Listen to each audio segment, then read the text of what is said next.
गछरे जेतेबेले फूलटीए भी फुटी थाए ताकू एइटा भी जणा न थाए कि परदिन सकाळु से मंदिर जीव ना मशाणी। एइथिपाई प्रति मुहूर्तरे हसु थाओ बंधु। दुनिया रे बनेई दियो निजर एक अलग पहचान। नमस्कार, मु देवाशीष। आज पुणी थरे मन को परिवर्तन कला भली एक सुंदर कहानी।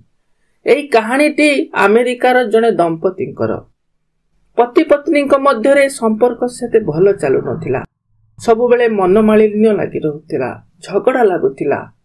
धीरे धीरे तिक्तता एते बढ़ी जाइछि कि कथा जाई छाड़पत्र पर्यंत पहुंचे। कोर्ट रे जेतेबेले फैसला होइछि से स्वामी जनकू एक बहुत बड़ अर्थ देवाकू पड़िछि। मूल्यटी एते अधिक थिला कि व्यक्ति जनकू निजर समस्त संपत्ति हरैबाकू पड़िछि। आउ सभा शेष रे निज पाखरे जहा बळिछि मात्र $70। ए $70 नै आउ कोन बा करिवो। जीवन रे अतीत को भाबी देखिछि निजर व्यक्तिगत जीवन पूरा पूरी शेष हो जाइछि। आउ आपनार कहले ए दुनिया रे केही भी नाहंती। एबे मन रे केवल मात्र गोटे चिंता आसुथिला, एते सब किछि हरै सारिला परे ए दुनिया रे आउ करिवो कोन। एमिति बसी भाबु थाए कि मन रे एक विचार आसीछि।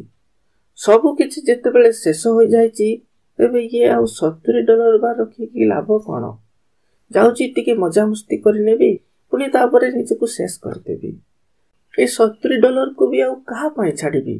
जाउछि एतिके डॉलर नै आगो जुआ खेल देबी, सब शेष कर देबी। एमिति चिंता करी व्यक्ति जनक जोंटी जुआ खेल होताए से स्थान को जाइचंती। प्रथमे सेटारे एक खबर कागजटे थुआ हैतिला। से खबर कागजटी उठेई पढ़िबाकू लागिचंती। सेथिरे प्रथम पृष्ठारे एक बड़ खबर लेखा जाइतिला। या नजर से खबरटी ऊपर पड़िछि। लेखा हिछि सरकार एक बड़ खादान को एक सुनार खणी जोंटी सरकार भाबितिले कि एथिरे सुना बाहरिबो। एया भाबी सेटारे खोलिबा आरंभ करथिले। किंतु एबे सेई खणीटी को निलाम करबा पई घोषणा करूचंती। आउ एई जो निलामीर तारीख भी ठीक सही दिन थिला।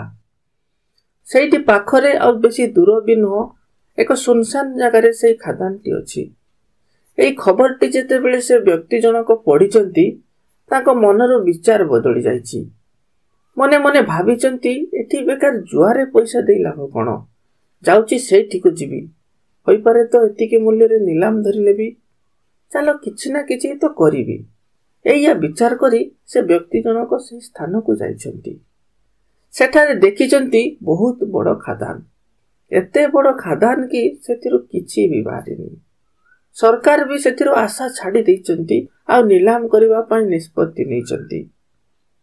किंतु एई जो व्यक्ति जनक मने मने भाबुचंती, देखा जाऊ निलाम रे जदि मते किछि मिली जाए तो ठीक अछि। आ एई जगार कागज जदि मते मिली जाए बा सेथिरु किछि बाहरे तो ठीक अछि। पुनी किछि न मिले भी तो सेथिरे टेई कि सब किछि शेष कर देबी। बहुत बड़ सेठी खाल खोला जाई थाए, किंतु ए पर्यंत किछि भी बाहरी नथिला। ये भी अपेक्षा करिसंती कि किछि लोक आहुरी आसंतु। किंतु यांको पई तो सबुठारो सरप्राइज एइटा थिला कि से निलाम धरिबा पई आ केही भी आसी नथिले। एही ही एकमात्र व्यक्ति जे सेठा को जाइथिले निलाम धरिबा पई। तो आउ जेहेतु केही आसी नथिले, तेबे सेई $70 विनिमय रे खादानटी को सरकार यांकरी नारे करि दैथिले। मात्र $70 देई एते बड़ खादान रो मालिक बनि जाइथिले। पुणी ये बसी भाबुथिले कि कोन करिबी, कोठु डेकी एथिरे जीवन देबी। ठीक एतिकी बेले किछि मूल्या माने आसी पहुंचिचंती, जो माने कि आगरु सेठी खादान खोलुथिले। पचारिचंती, सार एबे कहंतु आमे कोन करिबो। आमको आज काम करबा पई तो पैसा पे मिलिछि। आ जेहेतु आपण एबे खणीर मालिक, जदि कहिबे तो आमे आज संध्या पर्यंत एठी काम करिबो। एबे एई व्यक्ति जनक कहिचंती, पैसा जदि मिलिछि एबे मात्र दिन गोटाए बाजिछि। आहुरी संध्या हेबाकू 3-4 घंटा बाकी अछि। तो सेतिकी समय पर्यंत आपण काम करंतु, देखा जाऊ कोन मिलुछि कि। मूल्य माने काम रे लागि जाइछंती। एमिति सेमाने मात्र 3 फुट खोलिछंती। आ सबुठु बड़ सरप्राइज एया थिला कि सेथिरु सुना बाहरी जाइछि। बहुत सारा सुना। ଏବେ ସେଇ ବ୍ୟକ୍ତି ଜଣକ ଏଇ ସୁନା ଖଣିର ମାଲିକ।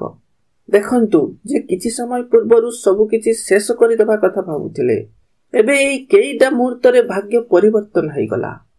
ସମୟର ଚକ ବଦଳିଗଲା। ସହରରେ ଜଣେ ବହୁତ ବଡ଼ ଧନୀ ବ୍ୟକ୍ତିରେ ପରିଣତ ହେଇଗଲେ।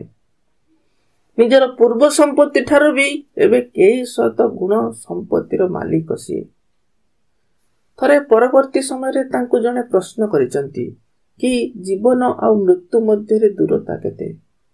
ବ୍ୟକ୍ତି ଜଣକ ଉତ୍ତର ଦେଇଥିଲେ ମାତ୍ର 3 ଫୁଟର ଦୂରତା। ଏଇ ଛୋଟ କାହାଣୀଟି ଆମକୁ ଏକ ଶିକ୍ଷା ଦେଇଥାଏ, ଯେ ପର୍ଯ୍ୟନ୍ତ ବି ଶେଷ ଅପସନଟି ବାକି ଅଛି, ଜୀବନର ସବୁଠାରୁ ଅନ୍ତିମ ପଦକ୍ଷେପ ପର୍ଯ୍ୟନ୍ତ କେବେ ବି ବିଶ୍ୱାସ ହାରନ୍ତୁ ନାହିଁ। କିଏ ଜାଣେ ଶେଷରୁ ପୁଣି ଆରମ୍ଭ ହୋଇଯିବ। ତେବେ କାହାଣୀଟି ଆଜି ପାଇଁ ଏତିକି। ଯଦି ଭଲ ଲାଗିଥାଏ ଏକ ଲାଇକ୍ କରିବାକୁ ଭୁଲିବେନି, ତାକି ଆମକୁ ବି ପ୍ରେରଣା ମିଳିବ ଏମିତି ଭିଡ଼ିଓ ବନେଇବା ପାଇଁ। ଆଉ ଆମ ୟୁଟ୍ୟୁବ ପରିବାରର ଜଣେ ସଦସ୍ୟ ବନିବାକୁ ଚାହୁଁଥିଲେ ଚ୍ୟାନେଲଟିକୁ ନିହାତି ଭାବରେ ସବସ୍କ୍ରାଇବ୍ କରିବେ। ଧନ୍ୟବାଦ ସମସ୍ତଙ୍କୁ।